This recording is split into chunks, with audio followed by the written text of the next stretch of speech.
had 4 adults, and I was the only child. Wow. Many years later, when I was a parent and asked one of the surviving members of that family how old I was when I started walking, she said, "Oh, Tommy, nobody knows when you could walk. Somebody was always carrying you." You can't buy that. A leading historian of education has said that the New York City public schools were the best in the country during the 1940s. That was when I went to school there. You can't buy that either. Today, the classes are smaller, the buildings more modern, but the education itself is a disaster. I got the kind of education that people have to go to expensive private schools to get today.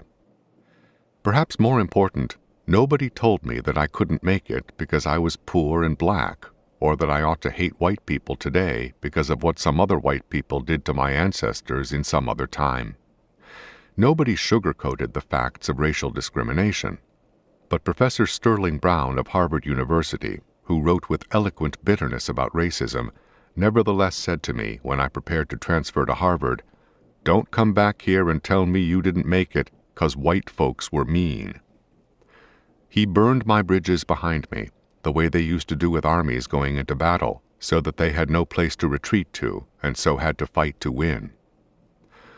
One of the problems with trying to help underdogs, especially with government programs, is that they and everyone else start to think of them as underdogs, focusing on their problems rather than their opportunities.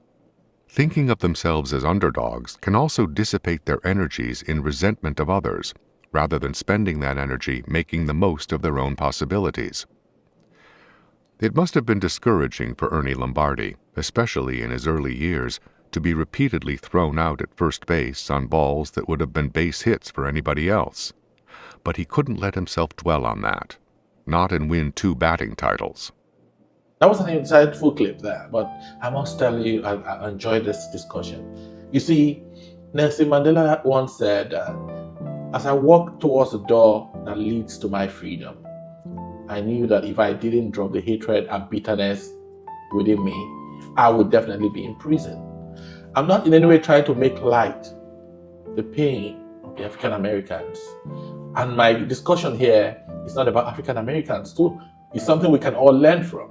We carry the weight of what has happened to us, our ugly experience, on our shoulders a lot. And this oftentimes affects our decisions and our ability to think through the next step in life.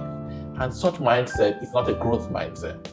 I discovered in America here, when you read and you listen to a lot of conversations, a lot of black people want to always have that mental picture of what happened